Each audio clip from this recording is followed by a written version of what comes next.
Olá, eu gostaria de agradecer o convite do Grupo de Fígado do Rio de Janeiro. Meu nome é Frederico, sou fisioterapeuta, especialista em fisiologia do exercício pela UFRJ e tenho mais de 10 anos de atuação como fisioterapeuta.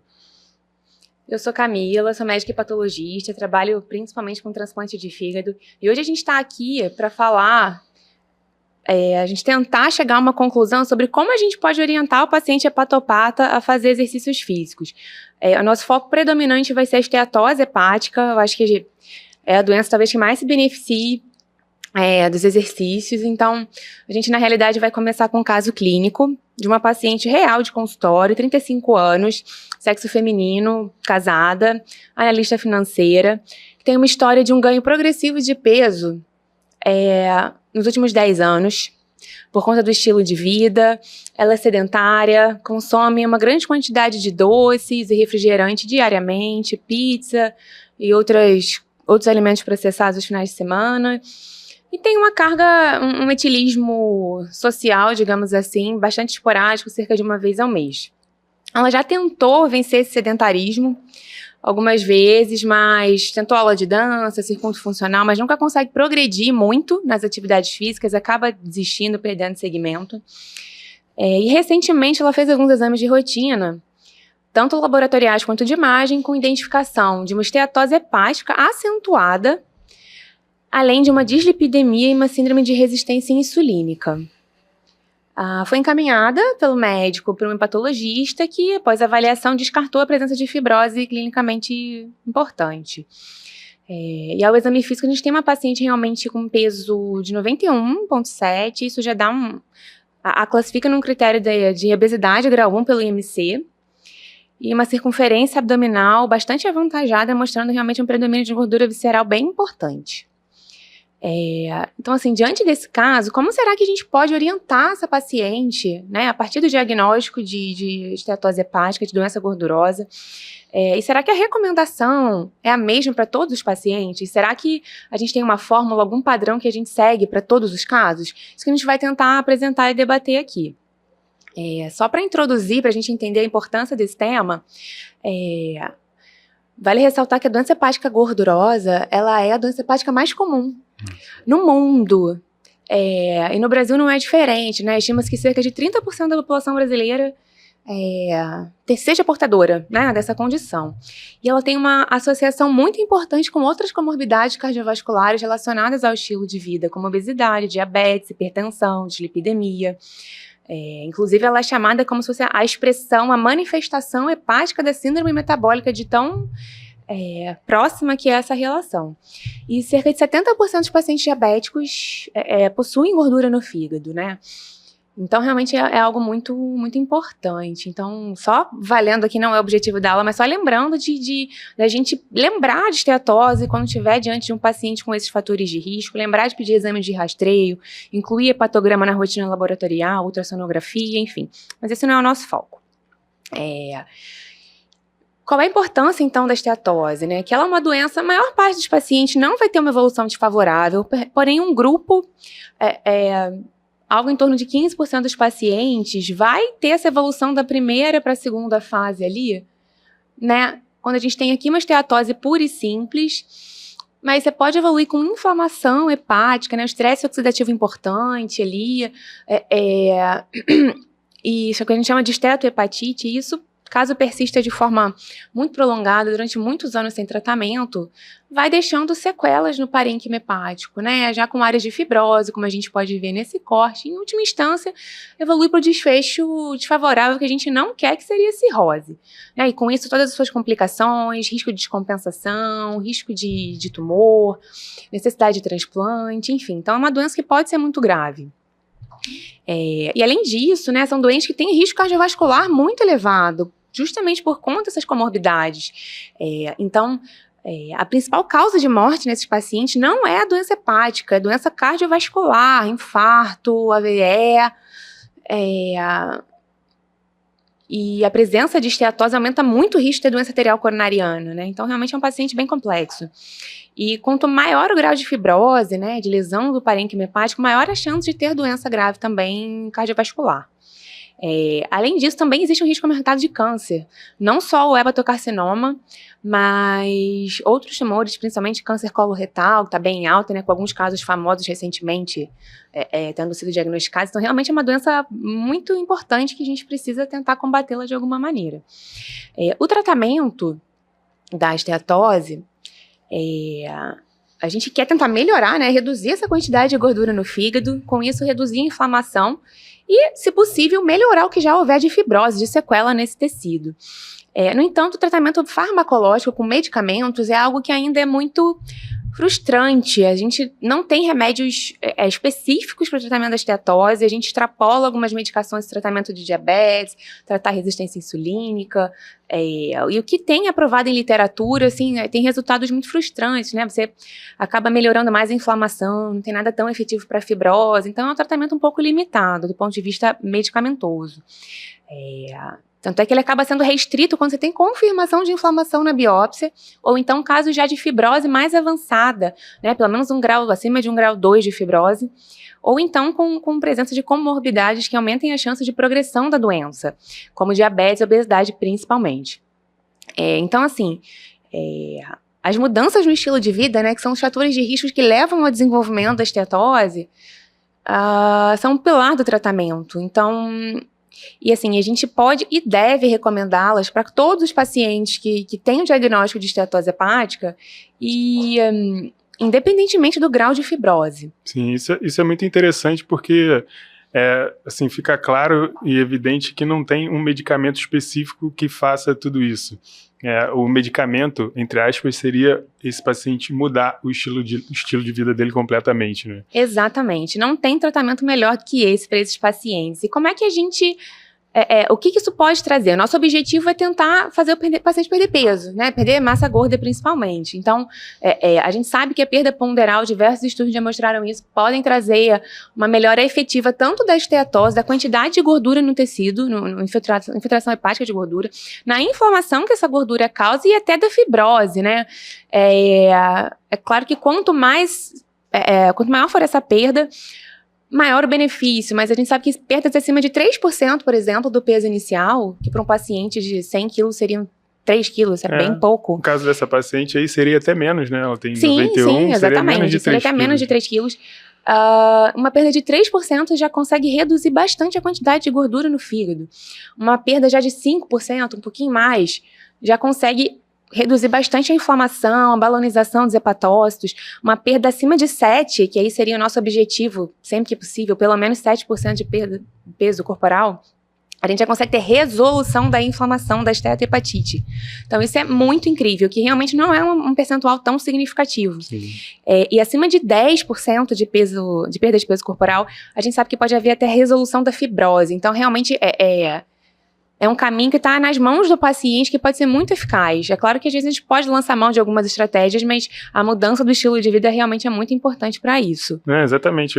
É importante ressaltar também que a gente precisa incentivar esse paciente para ele começar ali no primeiro estágio. Os 3% já é suficiente, né? Se tratando dessa paciente de 91 quilos, a gente vai estar projetando aí menos de 3 quilos corporal para esse paciente, para um paciente que faça pequenas mudanças no estilo de vida dele, a gente já consegue alcançar esse objetivo com facilidade em menos de um mês. Eu acho que isso é muito importante, ter essa visão de que a gente pode fazer uma orientação por etapas, né? Não colocar uma meta muito distante e inalcançável para que o paciente não perca a motivação. Sim, né? E até para não gerar gradual. Frustração para esse paciente, né? Se a gente coloca uma expectativa de perder peso muito alto logo de início, isso pode gerar um certo bloqueio para ele, então eu acho que vale a pena a gente incentivar, começar ali no primeiro degrau, nos 3 primeiros %, o paciente já vai se sentir mais motivado quando ele vê que é possível alcançar esse resultado. Exatamente, e lembrando que isso também vai trazer inúmeros benefícios nas outras comorbidades que esses pacientes frequentemente apresentam, né?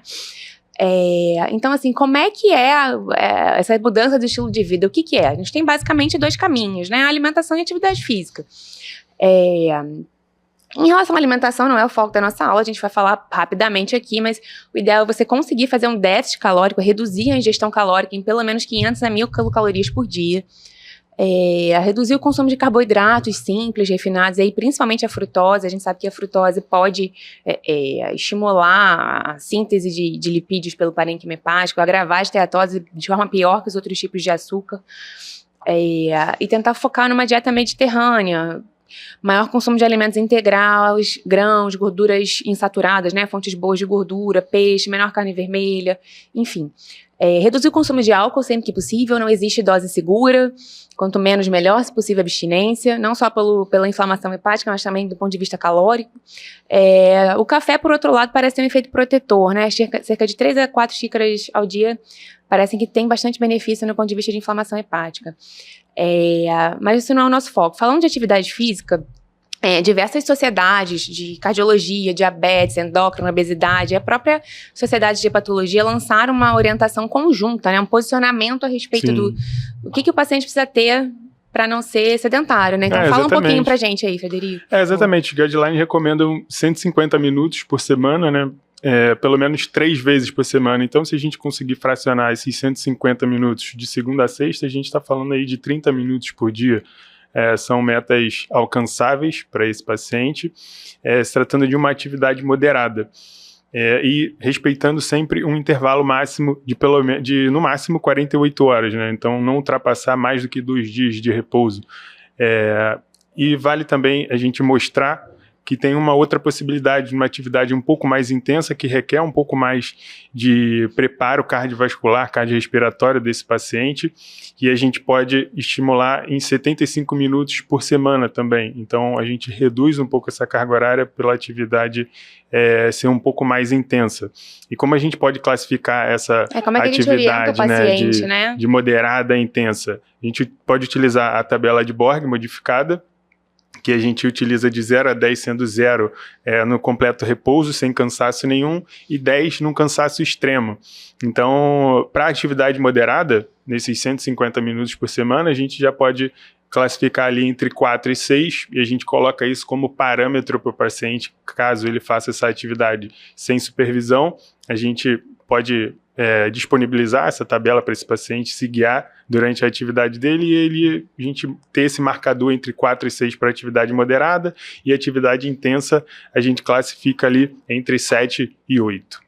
Perfeito. Isso é o paciente que dá essa nota, né? Exatamente. A sensação dele do esforço, acho que isso é importante deixar exatamente. claro. A escala de Borg é a percepção de esforço, então é individualizada, né? Exato, e assim, falando então sobre exercício, intensidade e tudo mais, eu te pergunto, você como especialista em fisiologia do exercício, existe alguma atividade física superior à outra, né? Existe alguma atividade física ideal, algum exercício ideal, exercício aeróbico, exercício de resistência, treino de força, existe um superior ao outro? Então, isso depende muito, porque a abordagem deve ser individualizada. Então, o foco principal desse paciente é perder peso. Então, o que a gente precisa? Fazer qualquer tipo de atividade. O recomendado é que a gente estimule esse paciente a buscar qualquer tipo de atividade que ele sinta o mínimo de prazer em realizar essa atividade. Então, a gente tem que incentivar ao máximo a busca de qualquer tipo de modalidade esportiva. Perfeito. Então, a gente pede para ele experimentar diferentes tipos de exercício, porque às vezes a gente fica muito preso em academia ou caminhada, e quando a gente tem uma infinidade de possibilidades de exercício para a gente conseguir mudar esse estilo de vida do paciente. Geralmente atividades em grupo pode ajudar bastante, principalmente pelo convívio social, e também atividades ao ar livre.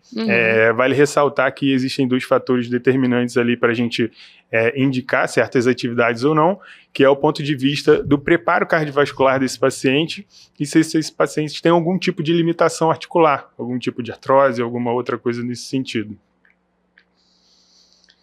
Quando a gente...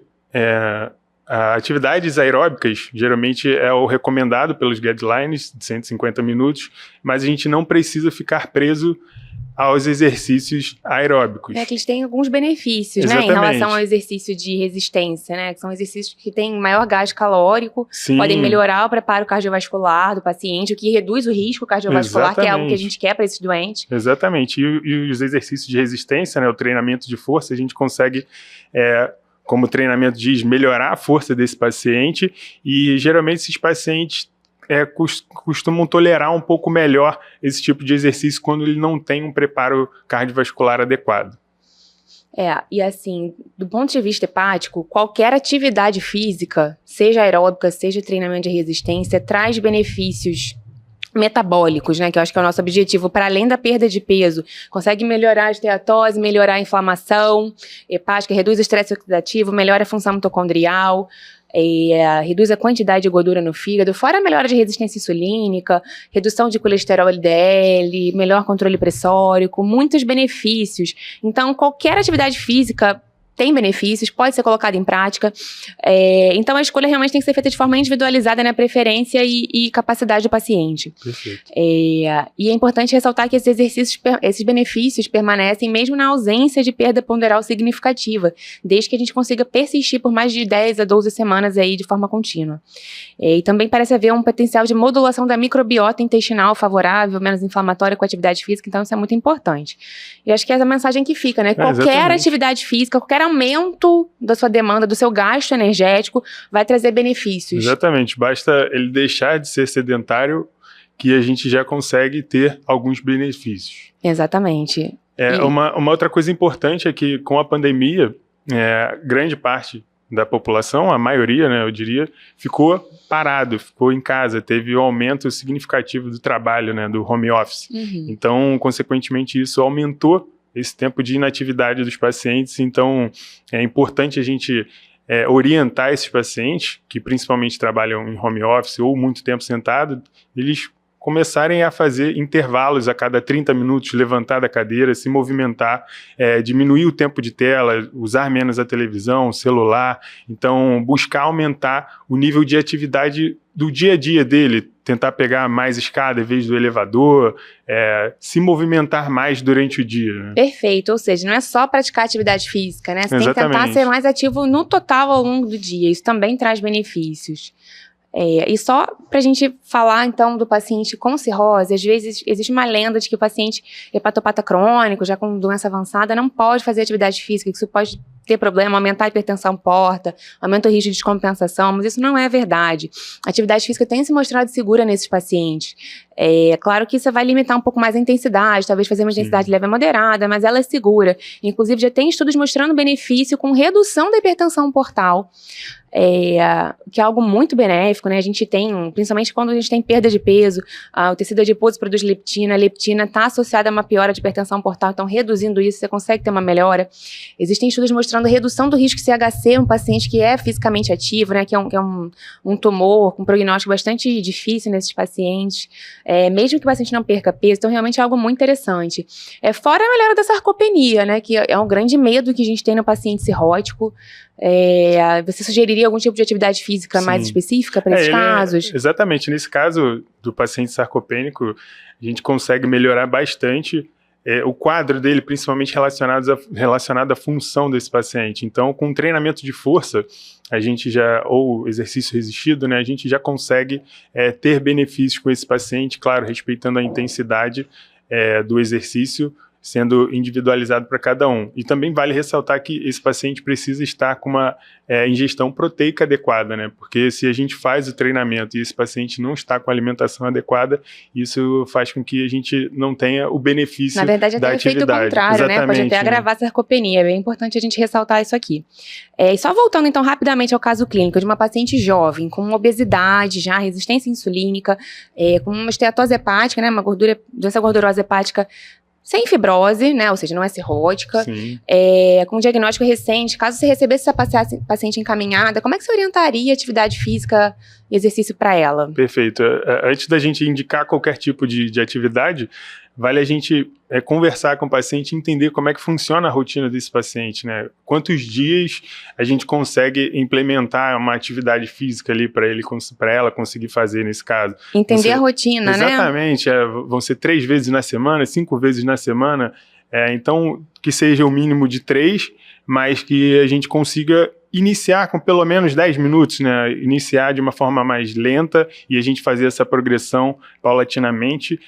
Foi uma paciente que já tentou algumas outras atividades, então a gente estimular essa paciente a buscar outras atividades. Perfeito. Que ela consiga sentir um pouco de prazer em realizar essas atividades. E talvez até associando as duas coisas, exatamente, né? Exercícios aeróbicos e treinamento de resistência, fazer um com mix, alguma outra atividade que ela gosta. Acho que o importante é entender que não tem fórmula mágica, exatamente, não tem fórmula pronta, então cada caso é um caso. Nenhum é melhor do que o outro, né? Perfeito. São complementares, então vale a pena a gente Perfeito. reforçar isso, que o importante é se movimentar independente do estímulo. Exatamente.